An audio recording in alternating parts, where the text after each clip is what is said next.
Hello guys, ito ang i-video ko. Naglalakad yung tricycle papunta sa CSI kasi naghintay na si lola ko at si tita ko doon sa CSI. Magbibigay daw ng pera si lola ko kay Jillian.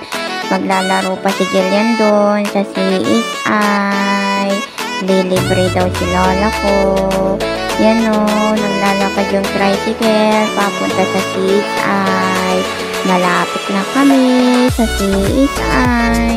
Naghihintay na si tita ko at si lola ko doon. Kanina pa sila. Lapit na kami sa CSI guys. Dahan-dahan lang yung sinakyan namin na tricycle. Kasi ang daming pumupunta sa CSI. Yan o, lapit na kami sa CSI. Makikita na.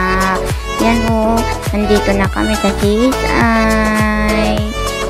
Dahan-dahan lang yung tricycle. Mamaya baba na kami dito sa CSI. Ito, CSI La Union na.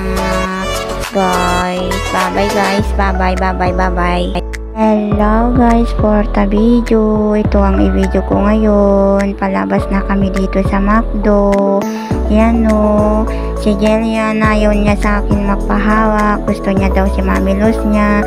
Sabi niya dito sa McDo, bye-bye McDo. Sabi niya tapos na kami daw kumain. Sabi niya, yan o si lola ko naglalakad. At si tita ko, si Jillian, ayaw niya magpahawak sa akin. Ang arte mo naman. Gusto niya daw lang si Mami Luz lang ang hawak niya. Yan o, naglalakad sila. Sexy naman si Jillian.